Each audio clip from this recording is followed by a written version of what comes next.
Total utility, marginal utility, जब consumer पहला unit consume करता है तो उसका जो यूटिलिटी होता है, टोटल यूटिलिटी मार्जिनल यूटिलिटी, दोनों का क्या होता है, सेम ही होता है। यहाँ पे 6 था, उठा के 6। अब 6 और 5 कितना हो गया, 11 हो गया, क्योंकि 6 तो पहले लिखा था। 6 और 5 को ऐड कर दिया, कंज्यूम किया, यूटिलिटी मिला। दूसरा यूनिट कंज्यूम किया 5, क्या बॉक्स हो गया। उसके बाद और ये 11, 12 4 15। अब 4 के बाद देखो, समझो, हाँ, 6 पहला था तो 6 लिख दिया, ठीक है, कलर चेंज करता ताकि आपको समझे। दूसरा 6 को मैं 5 में ऐड किया, कितना हो गया, 11 हो गया। और 11 में अगर मैंने 4 ऐड किया, कितना हो गया, 15 हो गया। अब बताओ वापस से 15, तो मैं 4 15 15 में जो है अगर मैं 0 ऐड किया तो 15 हो गया, फिर 15 में -1 कर दिया तो यहां पे कितना हो जाएगा सर, 14 हो जाएगा। ये इतना सिंपल है, क्योंकि टोटल यूटिलिटी मार्जिनल यूटिलिटी जो होता है, टोटल यूटिलिटी हम लोग क्या बोलते हैं, sum of all unit, sum of all utility. मतलब आपके टेबल पे आपके सामने 5 समोसा रखा है, 5 समोसा खा लिया, बोल अब कितना कितना सेटिस्फेक्शन मिला, तो बोलेगा कि सर मेरे को 14 मिला, मेरे को 15 मिला। और मार्जिनल यूटिलिटी क्या बोलता, पहला खा कितना टेस्ट मिला, चल बता। दूसरा समोसा खा कितना मजा आया, चल बता।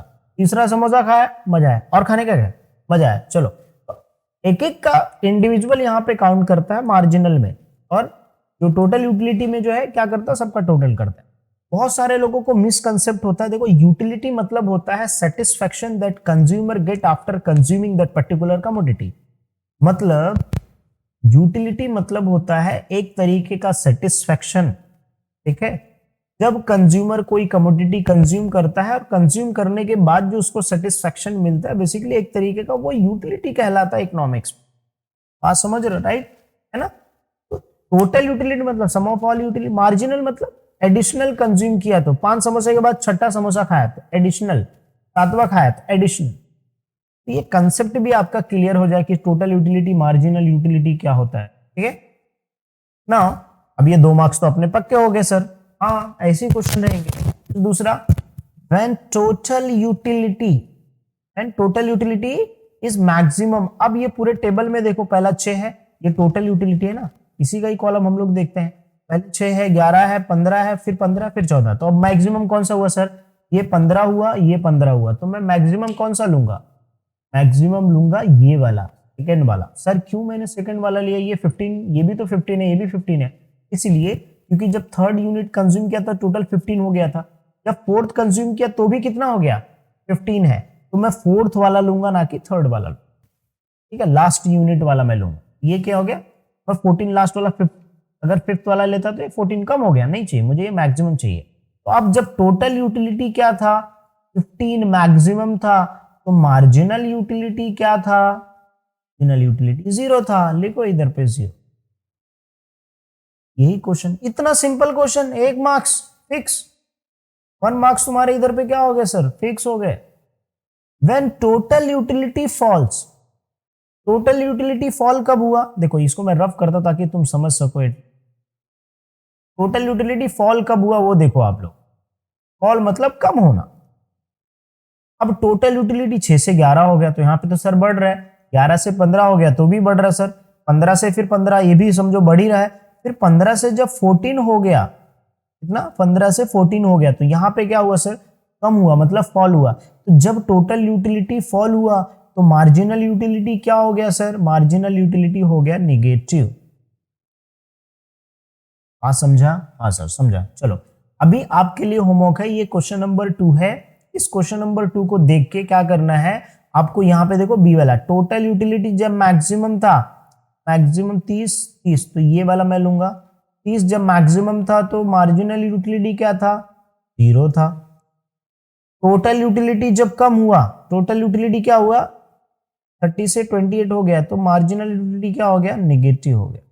क्या हो गया, आज समझे, ये 2 मार्क्स तो आपके पक्के हो गए। यहाँ पे वो बॉक्स के अंदर, ये बोर्ड के अंदर जो है बॉक्स दे दिया था।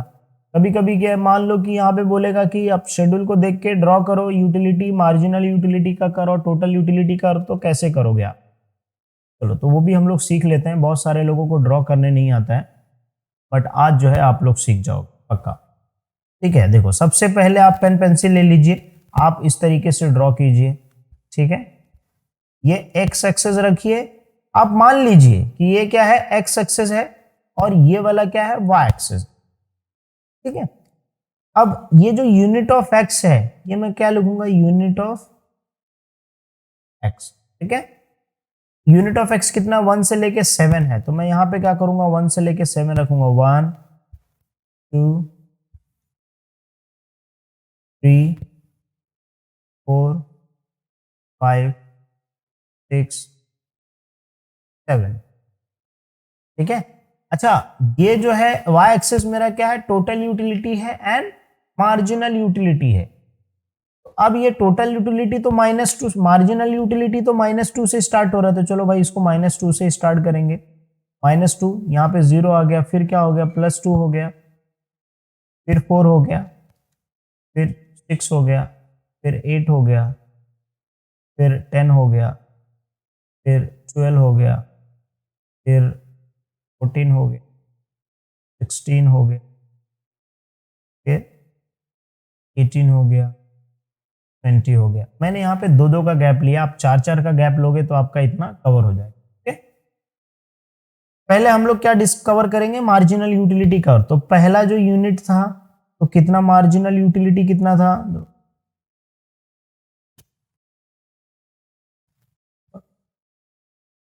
यहाँ पे था। जब सेकेंड यूनिट कंज्यूम किया तो मार्जिनल यूटिलिटी कितना था, 8 था, तो चलो।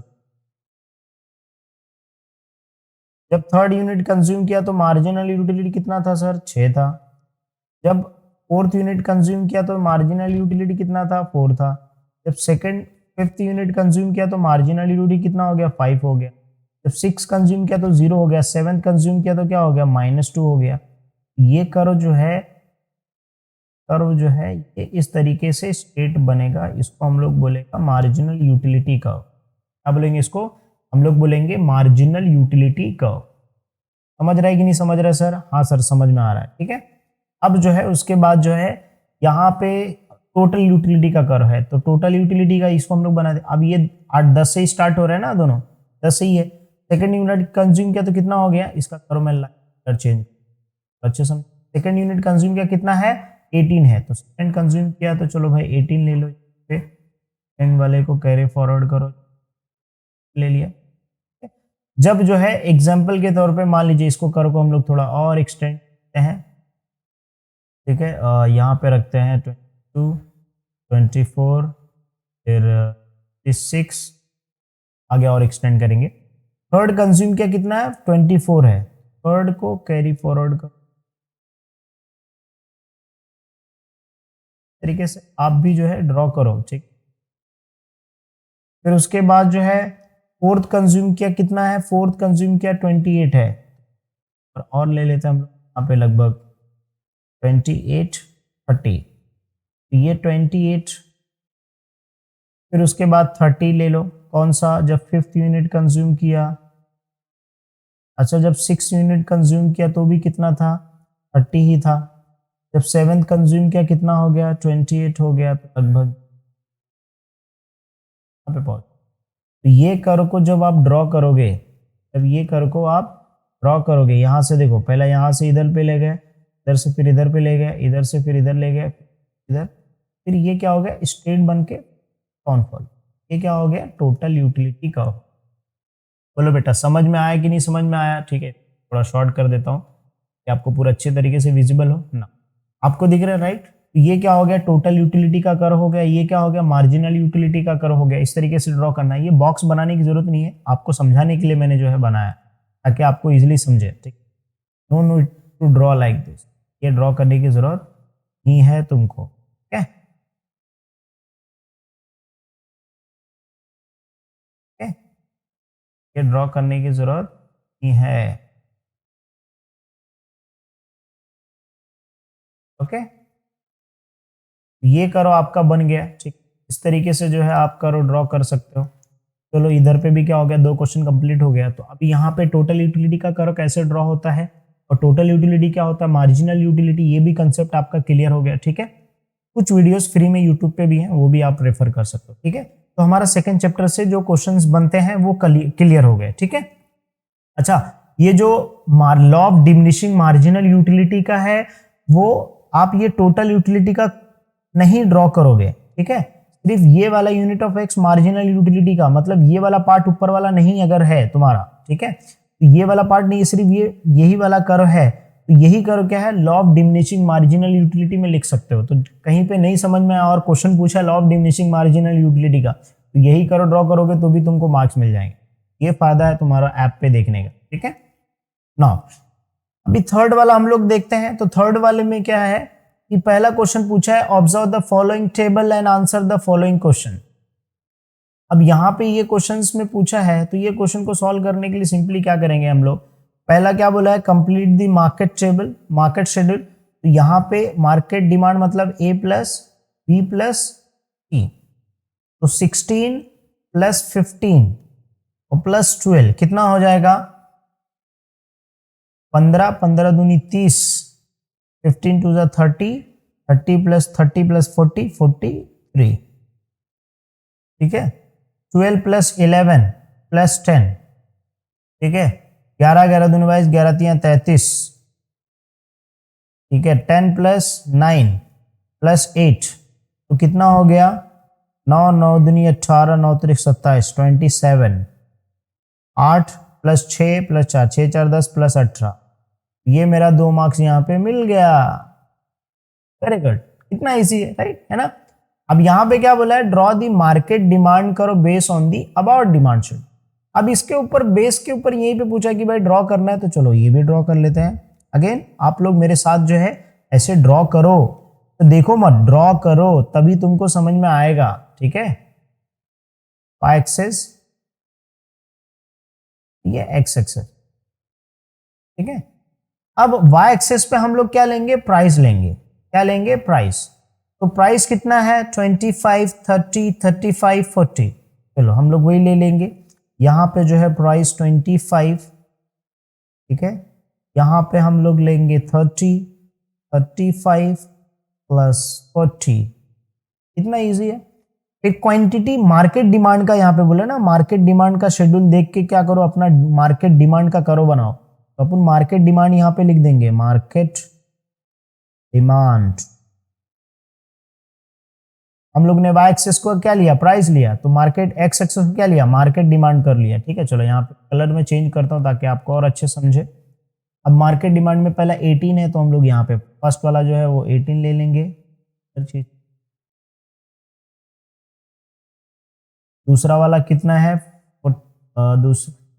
43 से बहुत सारे लोग क्या करेंगे, पहला 43 दिया ना वो लिख देंगे, नहीं, छोटे नंबर से बड़े नंबर लिखना है। ठीक है, 18, फिर 27, फिर 33, फिर उसके बाद 43। अब देखो, जब प्राइस 25 था कितना डिमांड था, 43 था, तो 24 प्राइस पे कितना डिमांड था, 43 था, है ना। 30 पे कितना था, 33 था, 30 पे 33, फिर 35 पे कितना था, 35 पे 27, ऐसा गड़बड़ हो गया।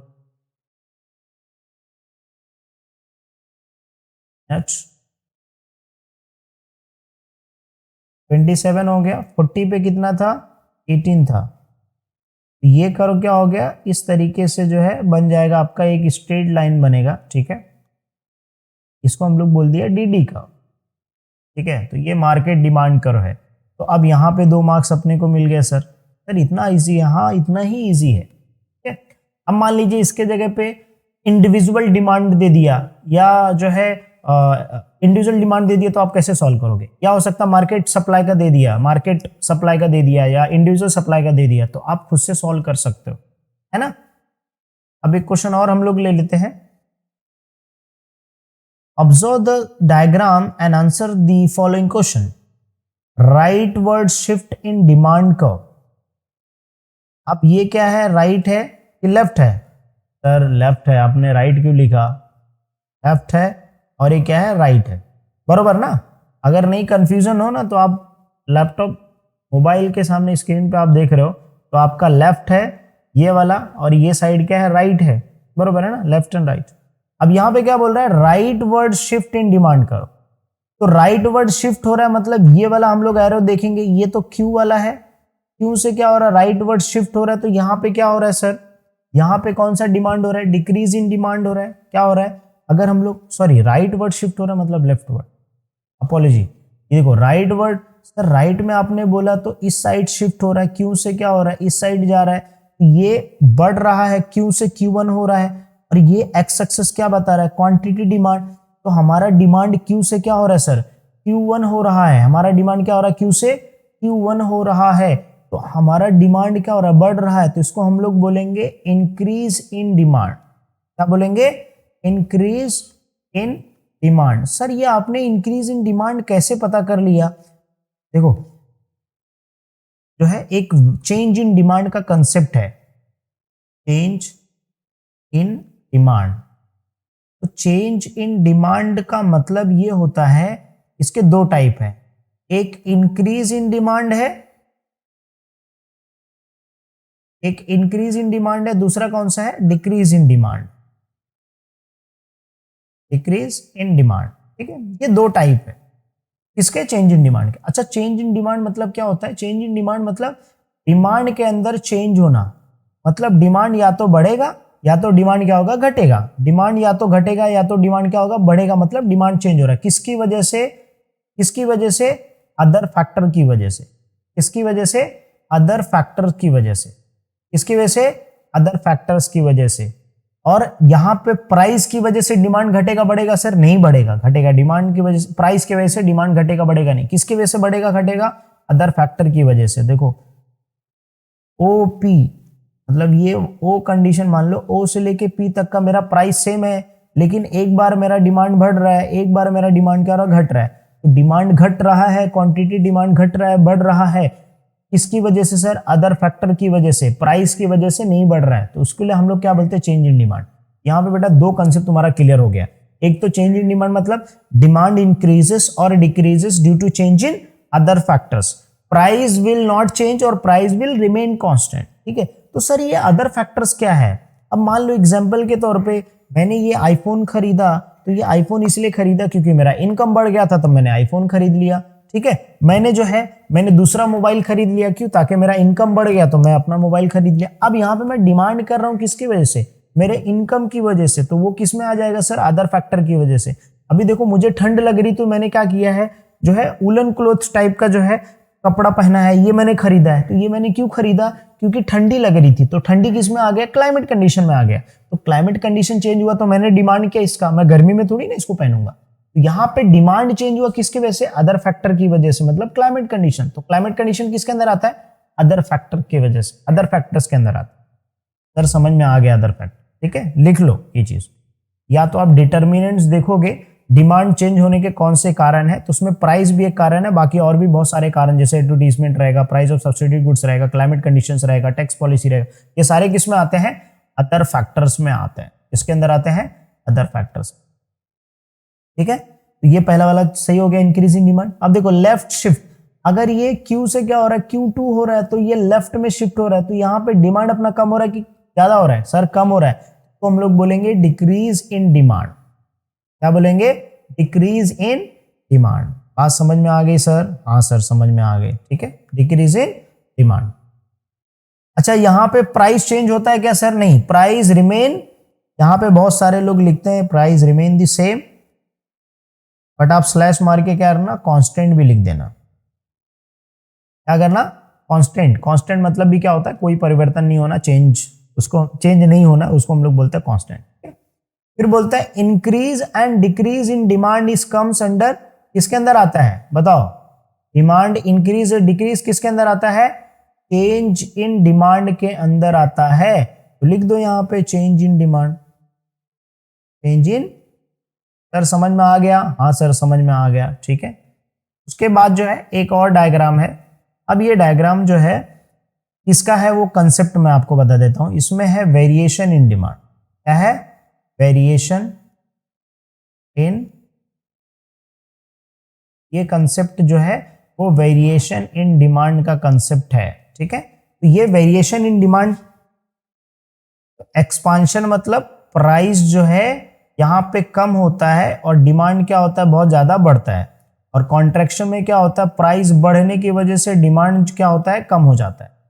तो वेरिएशन इन डिमांड मतलब क्या समझा, वेरिएशन डिमांड मतलब डिमांड जो है वो घटता है, डिमांड जो है बढ़ता है, और डिमांड जो घटता है मतलब डिमांड चेंज हो रहा है। सर डिमांड चेंज हो रहा है किसकी वजह से, ड्यू टू प्राइस की वजह से। किसकी वजह से, due to change in price. तो ये due to change in price की वजह से डिमांड घट रहा है, डिमांड बढ़ रहा है, डिमांड घट रहा है, डिमांड बढ़ रहा है। किसकी वजह से सर, प्राइस की वजह से। उसको हम बोलते हैं variation in demand. There are two types of variation demand, one is expansion demand, second is contraction demand. तो सर एक्सपांशन डिमांड में डिमांड बढ़ेगा, एक्सपांशन मतलब बढ़ेगा डिमांड। सर जब डिमांड बढ़ रहा है तो प्राइस कम होगा, डिमांड जब घट रहा है तो प्राइस क्या होगा, ज्यादा होगा। ये कंसेप्ट क्लियर हो गया, तो अब इसका आंसर इजीली तुम दे सकते हो। अब ये डायग्राम में देखो, ये वाला ए वाला डायग्राम, इसमें क्या हो रहा है, प्राइस कम हो रहा है। पहले प्राइस ओपी था, अब प्राइस कितना हो गया, OP1 हो गया। देखो पहले ये ओपी था, अब क्या हो गया, OP1 हो गया। तो प्राइस जब कम हुआ तो मेरा क्वांटिटी डिमांड घट गया, बढ़ गया। सर मेरा क्वांटिटी डिमांड बढ़ गया, क्यू से OQ से क्या हो गया, OQ1 हो गया। क्या हो गया, OQ1 हो गया। तो ये OQ से मेरा डिमांड OQ1 हो गया, तो ये मेरा डिमांड बढ़ गया। यहाँ पे एरो भी दिया, बढ़ गया। इसको हम लोग क्या बोलेंगे, एक्सपांशन डिमांड बोलेंगे या कॉन्ट्रैक्शन डिमांड बोलेंगे। सर इसको हम बोलेंगे एक्सपांशन डिमांड। और इसमें क्या हो रहा है, प्राइस जब बढ़ गया, पी से क्या हो गया, प्राइस ऊपर की तरफ बढ़ गया, पी से P2 हो गया। और क्वांटिटी डिमांड Q से क्या हो गया, Q2 हो गया। जब डिमांड घट गया, प्राइस बढ़ गया, डिमांड घट गया, तो प्राइस बढ़ गया, डिमांड घट गया, तो इसको हम लोग बोलेंगे कॉन्ट्रैक्शन इन डिमांड। क्या बोलेंगे, कॉन्ट्रैक्शन इन डिमांड। ठीक है, यहाँ पे डिमांड क्या हो रहा है, ए से बी शिफ्ट हो रहा है, मतलब ये लेफ्ट से क्या हो रहा है, राइट हो रहा है। और ये क्या हो रहा है कि बी से ए जा रहा है, मतलब ये राइट से क्या हो रहा है, लेफ्ट की तरफ जा रहा है।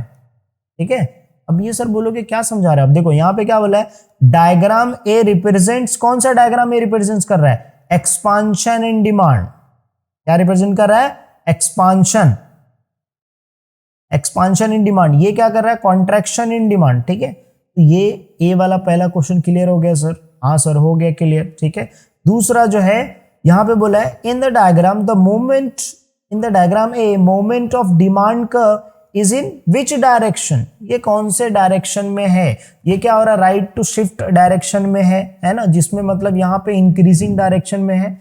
अब इसका आंसर जो है तुम मुझे व्हाट्सएप पे जरूर दीजिएगा। ठीक है, ये नंबर है 9324646234। थोड़ा आप भी मेहनत करो, है ना। ठीक है, तो यहां तक क्लियर हो गया। ठीक है, एक क्वेश्चन और हम लोग ले लेते हैं, डिमांड के अंदर से ही बोर्ड के क्वेश्चंस पूछे गए थे।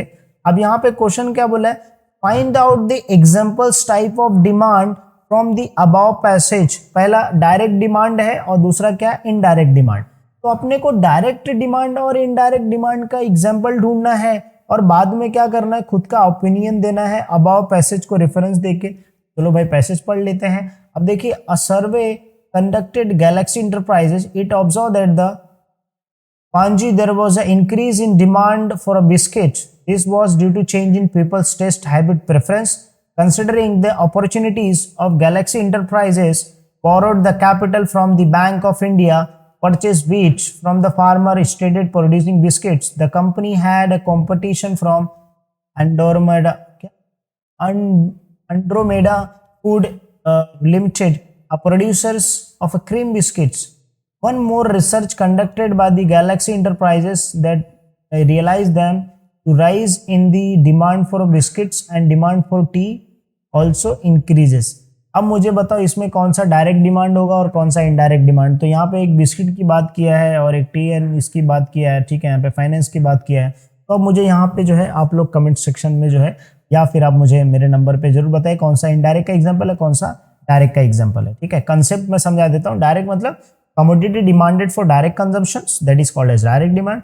इनडायरेक्ट डिमांड मतलब कि अपन कमोडिटी को डिमांड करते हैं लेकिन उसको डायरेक्ट अपन यूज नहीं कर सकते हैं, ठीक है। जैसे एग्जांपल के तौर पे अगर अपन चाय पत्ती खरीद रहे हैं तो अपन चाय पत्ती डायरेक्टली कंज्यूम नहीं करेंगे, उसको प्रोसेस करना पड़ेगा, मिल्क के साथ हीट करके उसके अंदर जो है शुगर डाल के फिर उसको हीट करके तब जाके वो रेडी होगा, राइट है ना। तो अब मुझे बताओ इनडायरेक्ट और डायरेक्ट डिमांड, मैंने तो समझा दिया, आई एम श्योर जो समझदार बच्चे रहेंगे उनको समझ में आ गया रहेगा ना। अब यहाँ पे क्या बोल रहा है, ओपिनियन देना है विद रेफरेंस ऑफ अबाउ, तो इसके अंदर उसी डायरेक्ट और डायरेक्ट इनडायरेक्ट डिमांड का क्या कर सकते हैं, इजिली लिख सकते हैं, ठीक है। तो आई एम श्योर यहां तक आपको समझा रहेगा, ठीक है, ओके। अच्छा एक और चीज है, ये वाले में मिस किया, लास्ट वाला पैराग्राफ में बोलता है Galaxy Enterprises started chain tea shop in a पांजी with intentions to creating competitions to जो है एंड्रोमेडा। अब इसमें कॉम्पिटिटिव टाइप्स ऑफ डिमांड में देखो एक कॉम्पिटिटिव दिया है, कॉम्पिटिटिव डिमांड्स क्या होता है वो उसका भी इसमें रेफरेंस तुम ऐड कर सकते हो ओपिनियन में। अब आता है सर थर्ड बी। अब थर्ड बी में हम लोग क्या करते हैं, ये क्वेश्चन देखो, ये क्वेश्चन बहुत इजी है और ये क्वेश्चन आता ही आता है हर साल, 2-3 साल के बोर्ड के पेपर में 2 बार पूछा है,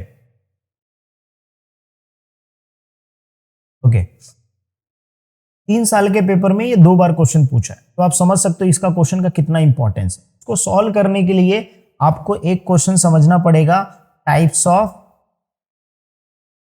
price elasticity demand, price elasticity, price elasticity. ये क्वेश्चन अगर आपको समझेगा तो ये आप इजीली अटेम्प्ट कर सकते हो। अगर आपको ये क्वेश्चंस नहीं समझा है तो फिर आपको इसको समझने में बहुत दिक्कत हो सकती है, बट ये वाला मैं आपको समझा दूंगा, ठीक है। मैं यहाँ पे लिख देता हूं कि बेसिकली कितने टाइप के होते हैं, एक रिलेटिवली इलास्टिक होता है, एक परफेक्टली इलास्टिक होता है, एक परफेक्टली इनइलास्टिक होता है, और एक रिलेटिवली इलास्टिक होता है और एक रिलेटिवली इनइलास्टिक होता है। अगर नहीं पूछा तो हम लोग उसको नहीं देते हैं, और एक यूनिटरी इलास्टिक। ये टाइप्स में 5 टाइप है। एक क्या करो लिखो तुम, perfectly elastic, perfectly inelastic, relatively elastic, relatively inelastic, ठीक है, और एक क्या है यूनिटरी इलास्टिक, ठीक है। अब ये कंसेप्ट अगर तुमको समझा रहेगा तो ही तुम क्या कर सकते हो, इसको सॉल्व कर सकते हो, ठीक है। क्यों, क्योंकि इसका मीनिंग तुमको पता होना चाहिए। तो अभी तुम लिख लो, ठीक है। फिर परफेक्टली इलास्टिक मतलब क्या होता है मैं यहाँ पे समझाना चाहूंगा। यहाँ पे देखो कर्व भी दिया है, ठीक है, यही समझा देता हूं मैं। ये क्या है, परफेक्टली इलास्टिक है, यहां पे मैं नाम लिख देता हूं ताकि आपको समझे। ये क्या है,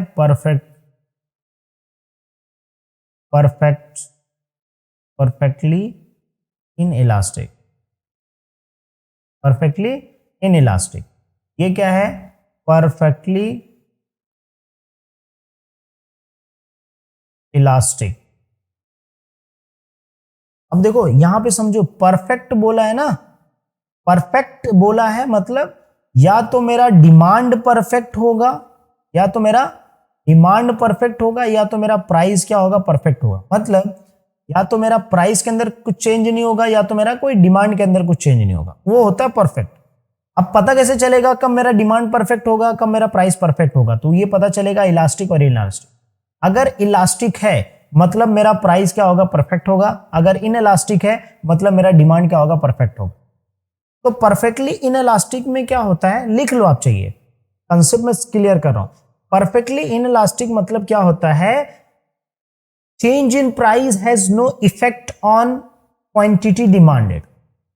मतलब प्राइस के अंदर अगर कोई चेंजेस होता है तो उसकी वजह से डिमांड पे कोई इफेक्ट नहीं होता है। देखो प्राइस P1 हो गया, प्राइस P2 हो गया, बट हमारा क्वांटिटी डिमांड जो OB था वो अभी भी मेरा क्वांटिटी डिमांड सेम है। मतलब change in price has no effect on quantity demand, it is called as perfectly inelastic demand. Sir example medicine का एग्जांपल ले लो भाई, प्राइस बढ़ने दो घटने दो कोई प्रॉब्लम नहीं, बट क्वांटिटी डिमांड क्या होता है, सेम रहता है। समझा कि नहीं समझा? हाँ सर समझा, परफेक्टली इनइलास्टिक। अच्छा ये परफेक्टली इलास्टिक मतलब क्या होता है, जीरो चेंज इन प्राइस। मेरा ओपी देखो प्राइस चेंज हुआ है क्या, जीरो चेंज इन प्राइस और no change in price, but quantity demand मेरा देखो, ये जो मेरा क्वांटिटी डिमांड ये देखो डीडी कर, तो क्वांटिटी डिमांड चेंज हो रहा है इन्फिनाइट, इसको मतलब बोलते हैं इन्फिनाइट सिंबॉलिक फॉर्म में। मतलब यहां पे मेरा परफेक्ट है price but quantity demand change हो रहा है इन्फिनाइट, तो that is called as perfectly elastic. Sir दोनों समझ में आ गया? एक बार वापस से, परफेक्टली इनइलास्टिक का डिस्टिंग्विश बिटवीन भी आ सकता है। देखो परफेक्टली इनइलास्टिक मतलब change in price has no effect on quantity demand. Perfectly elastic मतलब zero change in price but quantity demand change infinite, it is called as perfectly elastic. Sir दोनों समझ में आ गया? हाँ सर समझ में आ गया। ठीक है, नाउ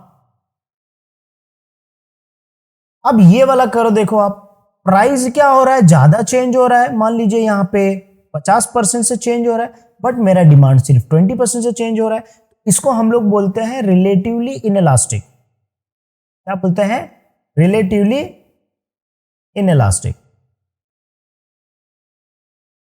ठीक है, इसको हम लोग क्या बोलेंगे, यहाँ पे देखो प्राइस चेंज हुआ तो मेरा डिमांड भी बहुत ज्यादा चेंज हो गया। तो ये मान लीजिए कि 50% 40% चेंज हुआ और ये 60% चेंज हो गया, तो इसको हम लोग बोलते हैं रिलेटिवली इलास्टिक। क्या बोलते हैं?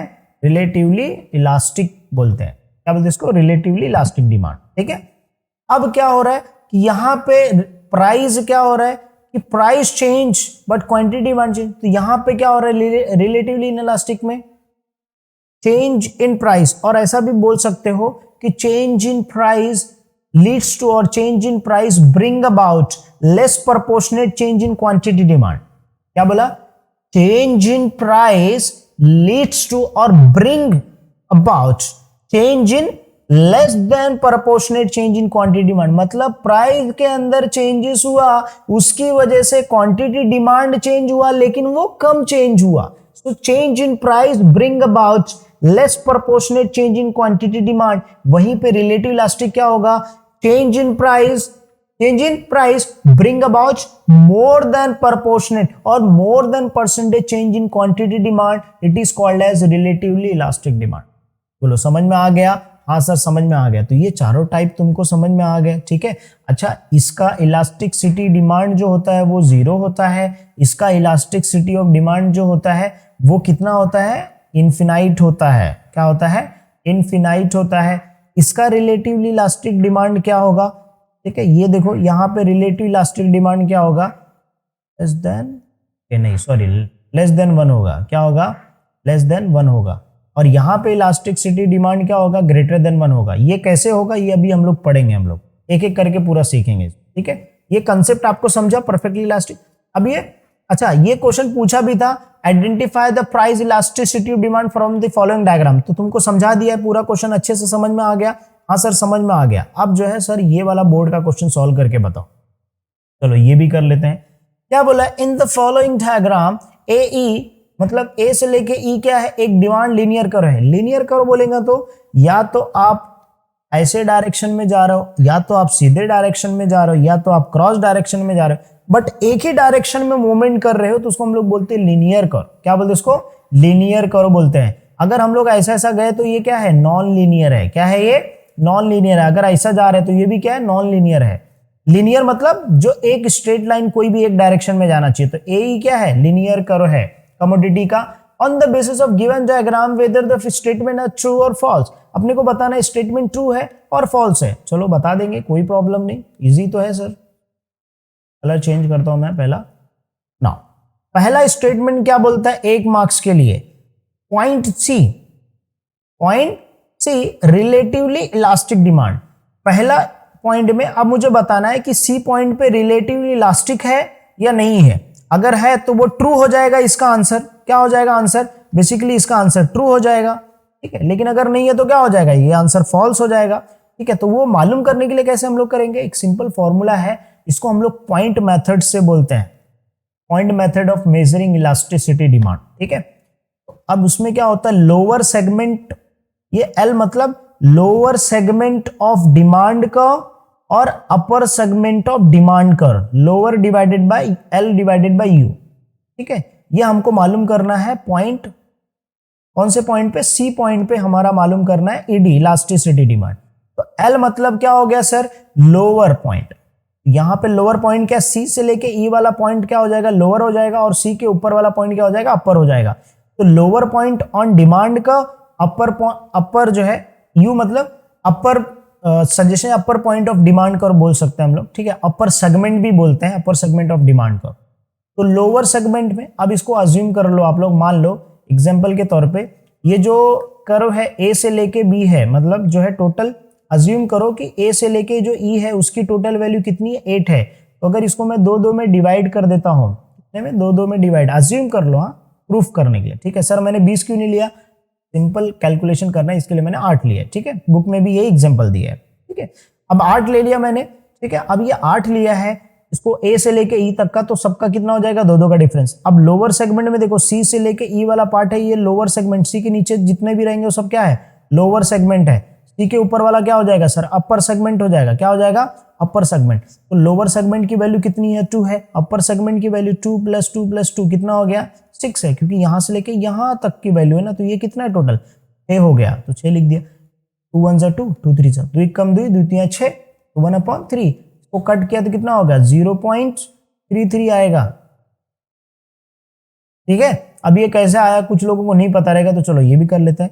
1/3 है, मतलब 3 का टेबल 1 में नहीं जाएगा, 3 का पहाड़ा 1 में नहीं जाएगा, तो क्या करेगा, पॉइंट लगाएगा, 0 लगा देगा। पॉइंट लगा के उसके पहले 0, तो ये 10 हो जाएगा, 3 3 का 9, फिर 1 बचा, फिर 1 पॉइंट लगाया तो 3, तो आंसर क्या आएगा, 3.3 आएगा। लिख लो आप लोग, ठीक है। अब मुझे बताओ, मेरा जो ईडी आया है वो 0.33 आया है, कितना, 0.33। तो अगर मैं 1 से कंपेयर करता हूं इक्विलिब्रियम, बोलो 0.3 बड़ा है कि 1 बड़ा है, सर 1 बड़ा है। यहाँ पे इलास्टिसिटी डिमांड क्या होगा, <<1 होगा। और जब इलास्टिसिटी डिमांड << होता है उसको हम लोग क्या बोलते हैं, रिलेटिवली इनइलास्टिक बोलते हैं। क्या बोलते हैं, रिलेटिवली इनइलास्टिक। सर क्यों रिलेटिवली इनइलास्टिक बोलते हैं, अरे भाई अभी हमने सॉल्व किया ना, यहाँ पे देखो, यहाँ पे मान लो 50% प्राइस बढ़ा, लेकिन डिमांड कितना परसेंट, 20%। यहाँ पे भी आप सॉल्व कर लो कि डिमांड कितना चेंज हुआ, percentage change in quantity demand divided by percentage change in price. Quantity demand कितना चेंज हुआ, 20%, और ये मान लो 40% चेंज हुआ। ये कितना, प्राइस कितना चेंज हुआ, 40%। 0 0 कैंसिल, 2 × 1 = 2, 2 × 4, 1/2 मतलब 0.5 आया। यहाँ पे भी इलास्टिसिटी डिमांड कितना है, 0.5, 1 से कंपेयर करोगे तो 1 बड़ा है, तो यहाँ पे इलास्टिसिटी डिमांड क्या होगा, <<1 होगा। तो इसको हम लोग क्या बोलते हैं, रिलेटिवली इनइलास्टिक डिमांड बोलते हैं। तो ये अभी स्टेटमेंट क्या है बताओ, ट्रू है फॉल्स है, सर ये स्टेटमेंट जो है फॉल्स है। क्या है, फॉल्स है, क्योंकि सी पॉइंट पे रिलेटिवली इनइलास्टिक आता है, बी पॉइंट पे क्या है, बोला है यूनिटरी इलास्टिक। अब मैं ये तो सीधा बोल रहा हूं कि ये फॉल्स है, क्यों, क्योंकि बी वाले पॉइंट पे क्या आएगा, जब ये सी पॉइंट पे आ गया रिलेटिवली इनइलास्टिक, तो ये बी वाले पॉइंट पे क्या आएगा, रिलेटिवली इलास्टिक आएगा। इसके लिए फॉल्स है। यूनिटरी इलास्टिक मतलब जहां पे प्राइस, मतलब दोनों इक्वल हो, मतलब 1 आना चाहिए। क्या आना चाहिए, 1 आना चाहिए। तो डी वाले पॉइंट पे 1 आता था, क्योंकि ऊपर 4 है नीचे 4 है, डिवाइड करेगा तो डी वाले पॉइंट पे आएगा, बी वाले पॉइंट पे नहीं आएगा, बी वाले पॉइंट पे फॉल्स है। ये भी क्या, फॉल्स है, ठीक है। डी पॉइंट पे क्या बोलता है, रिलेटिव, ये भी क्या, फॉल्स है। क्यों, क्योंकि डी पॉइंट पे क्या है, यूनिटरी इलास्टिक है। पॉइंट ए पे क्या, परफेक्टली इलास्टिक डिमांड है। अब यहाँ पे ए पॉइंट पे जो है ये हम लोग को मालूम करना चाहिए, तो थोड़ा सा रफ कर देता हूं मैं। अगर लिखना रहेगा तो वीडियो को पीछे करके जाके रफ कर लीजिएगा, ठीक है, लिख लीजिएगा।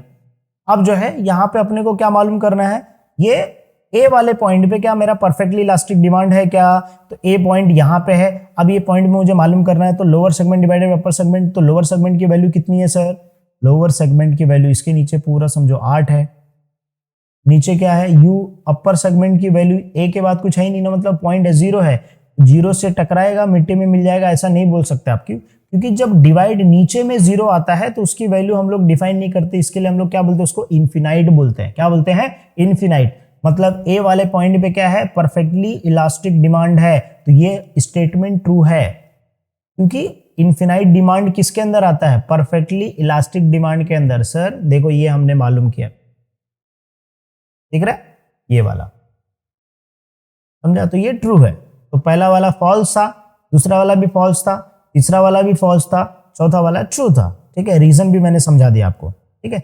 अब आप क्या करो, ये वाला जो क्वेश्चन है ना, ये क्वेश्चन सेम वैसे ही है, ये वाला क्या करो आप सॉल्व करो, ठीक है, खुद से। हालांकि ये बहुत इजी है, क्योंकि यहाँ पे देखो फोर्थ वाला, which methods of measuring elasticity demand, अरे पॉइंट मेथड है। कौन सा method, point method, geometric method. X axis in the above क्या कर रहा है, एक्स एक्सेस क्वांटिटी डिमांड बता रहा है, पी वाला क्या है, एट पॉइंट पी, ये पॉइंट पी पे क्या है, डिमांड करो, क्या आइडेंटिफाई द, ये पॉइंट पे पी पॉइंट पे क्या है। अभी हम लोग यहाँ पे ए पॉइंट पे क्या पढ़े थे, ए पॉइंट पे हम लोग अभी क्या पढ़े, ए वाले पॉइंट पे मेरा क्या है, परफेक्टली इलास्टिक डिमांड है, तो ए के जगह पे अगर मैंने ई लिख दिया है या ए के जगह पे अगर मैंने पी लिख दिया है तो भी मेरा डिमांड क्या होगा, परफेक्टली इलास्टिक ही होगा ना, क्योंकि ये पॉइंट का नाम चेंज हो गया लेकिन ये पॉइंट तो ये डिनोट कर रहा है ना, ये क्या है, परफेक्टली इलास्टिक। बात समझ में आ रहा है ना। पॉइंट P2 है, मतलब ये क्या है, दो, देखो दो दो दो दो, तो ये P वाले पॉइंट पे, तो अगर मैं अपर सेगमेंट लोअर सेगमेंट को डिवाइडेड करूं अपर सेगमेंट, तो ऊपर भी 4 है और नीचे भी 4 है, कट किया तो कितना आ गया, 1 आ गया। तो ये वाले पॉइंट पे क्या है, जब दोनों इक्वल हो, यहाँ पे ED इज इक्वल टू 1 आ गया, जब ED इज इक्वल टू 1 आ गया इसको हम लोग क्या बोलते हैं, यूनिटरी इलास्टिक बोलते हैं। क्या बोलते हैं इसको, यूनिटरी इलास्टिक बोलते हैं। तो यहाँ पे क्वेश्चन क्या बोलता है, point P2 is relatively elastic. ये स्टेटमेंट क्या, फॉल्स है, क्या है, false. Is this statement true और false, is this statement is false because at point P2 demand is unitary elastic। ये तो मैं बोला था करने के लिए, मैं खुद सॉल्व करा दिया यार आपको, ठीक है, यहां तक क्लियर है सर। हाँ, अभी हम लोग सप्लाई का कर लेते हैं। सप्लाई का अगर आप देखोगे तो इसके अंदर जो है सप्लाई का पहला देखो, यहाँ पे नीचे क्या बोलता है, कंप्लीट दी अबाउट टेबल। अब ये टेबल को कंप्लीट करना है, देखो 200 उसके बाद 300 है, तो कितने का डिफरेंस है सर, 100 का। देखो 10 प्राइस है, 15 प्राइस, तो 200 से क्या हो गया, 300 हो गया, मतलब यहाँ पे फिर 300 से लेके 350, 50 का डिफरेंस है, तो ये क्या हो गया, 250 हो जाएगा।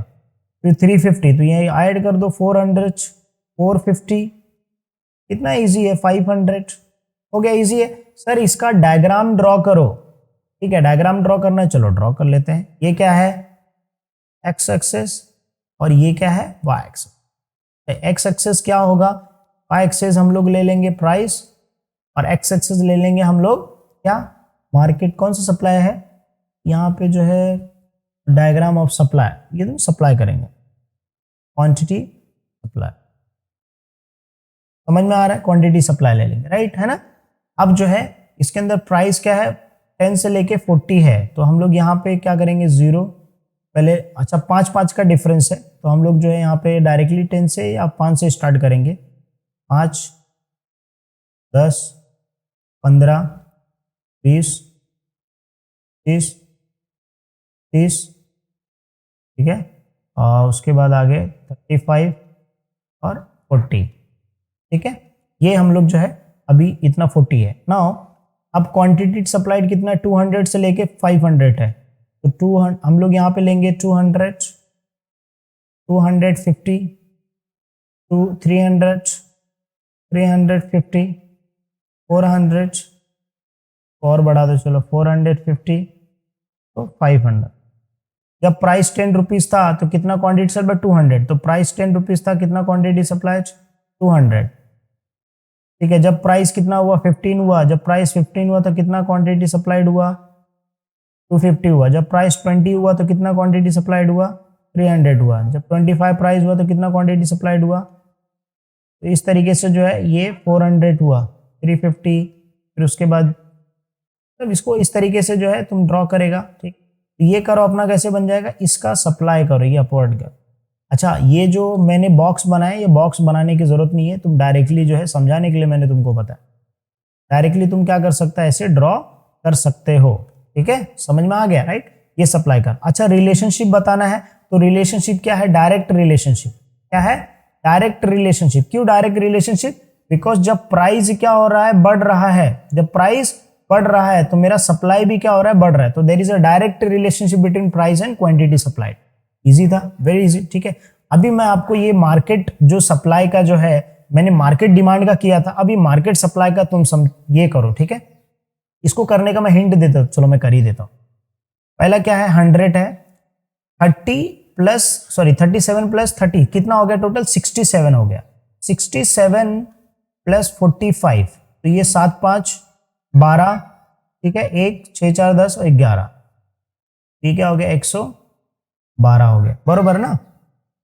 3, 3, 6, ओके, 6, 6, 3, 6, 6, 4, 10, 10, 10, 7, 5, 12, हाँ 112 हो गया, ठीक है। अब ये 135 है, तो 55 प्लस 40 कितना हुआ, 95 हो गया ना, 95 हो गया। तो 135 में से 95 माइनस करेगा 0, और 13 में से 9 माइनस करेगा कितना होगा, 4, ये कितना हो जाएगा, 40। ये बॉक्स में 40 आएगा, 40 प्लस 40 कितना हो गया 80, 80 और 50 कितना हो गया 8 5 13, 130 प्लस 35 हो गया। अच्छा ये वाले बॉक्स में क्या आएगा 20 प्लस 45 कितना हो गया 65, तो 65 है और 40 100 में से माइनस करेगा 65 कितना बचेगा, बताओ कितना बचेगा 35, 35 प्लस 45 इज इक्वल टू कितना हो गया 80 प्लस 20, तो ये 35 इसमें आ गया। चलो अब इसमें कितना आएगा वो बता देना, ठीक है। इसका डायग्राम भी अगर बनाना है, कर्व भी बनाना है तो प्लीज आप लोग बना दीजिएगा। सिर्फ मार्केट सप्लाई का और प्राइस का कैलकुलेट करके बनाना है, ठीक है। अब फिफ्थ चैप्टर में आ जाते हैं। फिफ्थ चैप्टर में एक क्वेश्चन है, कौन सा सर, फॉर्म ऑफ मार्केट का। तो फॉर्म ऑफ मार्केट के अंदर जो है ये टेबल दिया है, इसको अपने को कंप्लीट करना है। वेरी इजी सर, कंप्लीट करना है। देखो पहले डिमांड का हम लोग देखेंगे। डिमांड क्या हो गया 50 से 30 हो गया, मतलब कितने का डिफरेंस 10 का डिफरेंस 40, 20 से 30, 30 से 20 हुआ मतलब 10 का डिफरेंस। अगेन यहाँ पे क्या रहेगा 10 का डिफरेंस। यहाँ पे क्या 10 से 20 हुआ, 20 से 30 हुआ, 30 से क्या हो गया 40, इजी है। और यहाँ पे क्या होगा 100 टू 100, यहाँ पे 300 हो जाएगा। ये अपना 2 मार्क्स यहाँ पे मिल गया, ठीक है। क्या बोलता है draw the equilibrium of demand curve. तो यहाँ पे अपने को कर्व ड्रॉ करना है, अच्छे से हम लोग कर्व ड्रॉ करते हैं ताकि समझ बनाता हूं। यहाँ पे लाइन थोड़ा बराबर क्रॉस होता है दिस, ये एक्स एक्सेस है, ये वाई एक्सेस। अब भी ड्रॉ कीजिएगा साथ में, ठीक है। ये मेरा क्या है डिमांड एंड सप्लाई, ठीक है। मेरा दोनों डिमांड एंड सप्लाई। ये क्या है मेरा प्राइस है, ठीक है। तो प्राइस 100 से 500 है, चलो लिख दो प्राइस 100, 200, 300, 400 और 500, ठीक है। क्वांटिटी सप्लाइड देखो 10 से 85 है, तो ये मैं क्या करूंगा 10, 20, 30, 40, 50। चलो कलर चेंज करते ताकि समझे आपको डायग्राम बनाने, ठीक। पहले किसका बनाना है डिमांड का। 100 प्राइस था तो कितना 100 प्राइस था, कितना डिमांड था 50 था, ठीक है। जब 200 प्राइस हुआ कितना डिमांड हुआ 40 का। जब 300 प्राइस था कितना डिमांड हुआ 300 का ही। जब प्राइस 400 था कितना डिमांड हुआ 20 का। जब प्राइस 500 हुआ तो कितना डिमांड हुआ 10 का हुआ। तो ये इस तरीके से करो जो है आपका नेट ले जो है हम लोग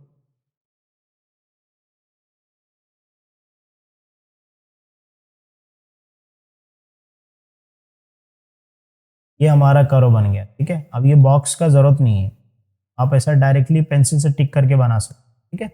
अब अपन क्या ड्रॉ करेंगे, अपन ड्रॉ करेंगे सप्लाई का। जब प्राइस 100 रुपीज था कितना सप्लाई हुआ 10 सप्लाई हुआ। तो जब प्राइस 100 था तो कितना सप्लाई हुआ 10 हुआ। जब 200 प्राइस था कितना सप्लाई हुआ 20 हुआ। 300 हुआ 300 हो गया। 400 40, 500 था तो कितना क्वांटिटी सप्लाई हुआ 50 हुआ। ये कर्व क्या हो गया इस तरीके से अपना बन गया। तो ये बॉक्स बनाने की जरूरत नहीं है, सिर्फ आपको समझाने के लिए बताया कि कैसे ड्रॉ करते हैं। अब देखो जहां पे ये लोग मिले हैं ना ये वाले पॉइंट को, इसको हम लोग बोलते हैं इक्विलिब्रियम प्राइस। अब ये इक्विलिब्रियम प्राइस पे 300 प्राइस पे, मतलब ये वाला जो पॉइंट है ये वाला लेवल 300 पे, ये वाला लेवल पे क्या है प्राइस इक्विलिब्रियम है। क्या है प्राइस इक्विलिब्रियम। क्यों, क्योंकि ये 300 के प्राइस पे मेरा डिमांड और सप्लाई, प्राइस इक्विलिब्रियम मतलब एक ऐसा लेवल जहां पे मेरा डिमांड जो है, ये जो मेरा सप्लाई है, ये मेरा जो डिमांड कर है, मतलब demand is equal to supply. Equilibrium price एक ऐसा प्राइस होता है जहां पे मेरा डिमांड और सप्लाई दोनों क्या हो रहा है इक्वल हो रहा है, ठीक है। तो आई एम श्योर आपको समझा रहेगा। नाउ भी हम लोग एक और क्वेश्चन लेते हैं। अच्छा इसका सेम एक वर्जन है, यहाँ पे एक क्वेश्चन और पूछा है, तो ये बुक में दिया है, तो आप प्लीज इसको सॉल्व कीजिएगा, ठीक है। इसको जैसे मैंने बताया आपको सॉल्व करने का, सेम उसी तरीके से क्या करना अपने को सॉल्व करना है, ठीक है। और टेबल भी उसी तरीके से बनाना है, ठीक है। अब आता है इंडेक्स नंबर। क्या आता है इंडेक्स नंबर। अब इंडेक्स नंबर भी बहुत ईजी है।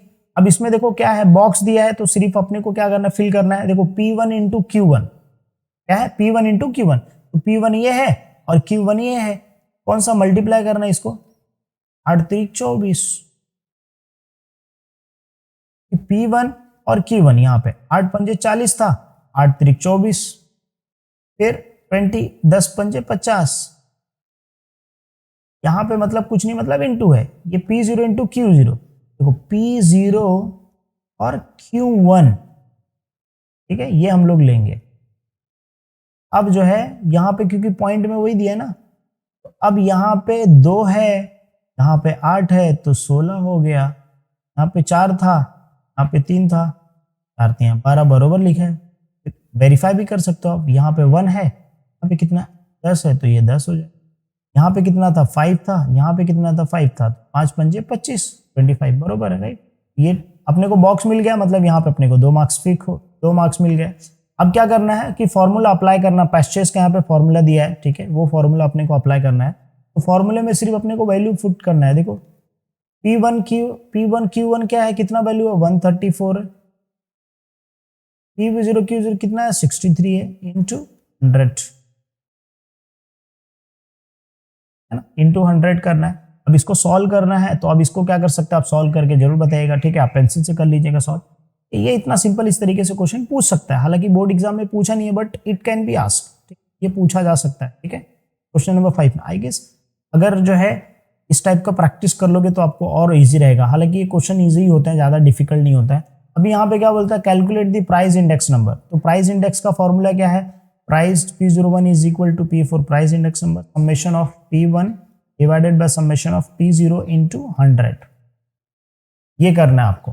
तो इसका मतलब क्या है, समेशन ऑफ P1, तो ये P1 मतलब क्या होता है करंट ईयर 2005-2012, तो ये मेरा P1 हो गया, ये मेरा क्या हो गया P0 हो गया। तो टोटल कितना होगा 6, ये अब ये टोटल कर दो, टोटल क्या करो टोटल कर दो, इसका जो इज इक्वल टू आए इसका भी क्या करो टोटल कर दो, ठीक है। समेशन ऑफ P यहाँ पे जो आएगा ये ऊपर लिख देने नीचे और 100 से मल्टीप्लाई करो, इसलिए क्या कर सकते हो तुम सॉल्व कर सकते हो, ठीक है।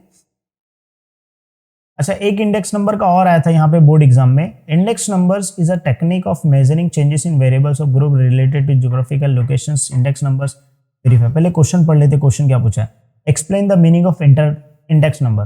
भाई पहला पैराग्राफ वही लिख दो, इंडेक्स नंबर क्या है, ठीक है।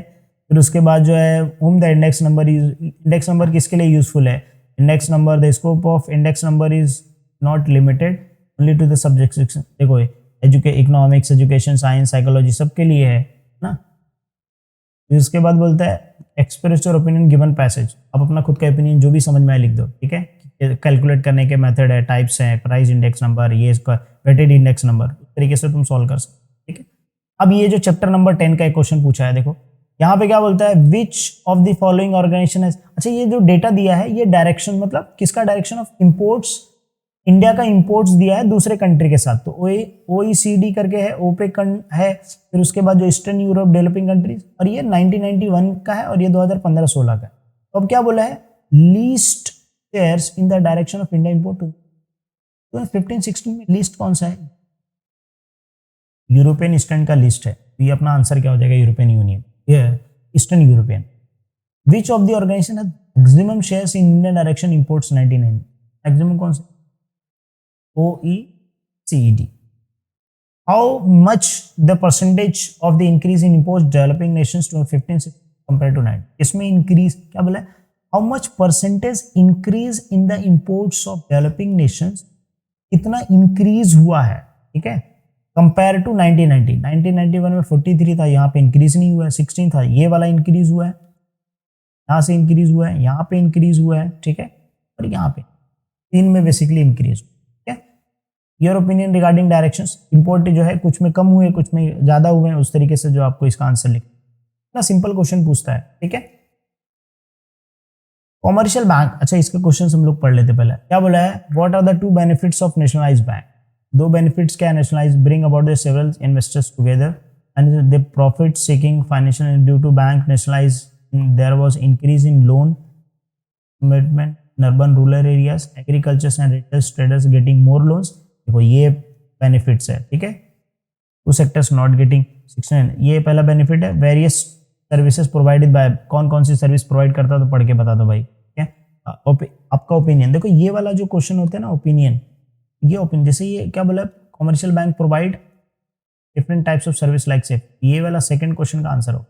थर्ड वाला क्या, आप खुद का भी आंसर इसके अंदर पॉइंट्स का यूज करके डायग्राम खुद का यूज कर सकते। ये रहे पूरा क्वेश्चन नंबर 5 के मैंने ट्राई किया कि पूरे प्रीवियस ईयर के बोर्ड के क्वेश्चन पेपर प्लस एक दो जो बुक में एक्सरसाइज में दिया वो भी क्वेश्चंस मैं कवर कर दी। ठीक है, आपको ये वीडियो लेक्चर कैसा लगा जरूर मुझे व्हाट्सअप करके बताइएगा 9324646234। ठीक है, कि लेक्चर कैसा था, आपको समझा कि नहीं समझा, अपने इसको यूजफुल था कि नहीं आपके लिए, कमेंट सेक्शन में जरूर व्हाट्सअप करके जरूर बताइएगा। ये वीडियो यूट्यूब पे नहीं जाएगा, सिर्फ ऐप पे ही रहेगा। ठीक है, चलो मिलते हैं नेक्स्ट लेक्चर में नेक्स्ट टॉपिक के साथ।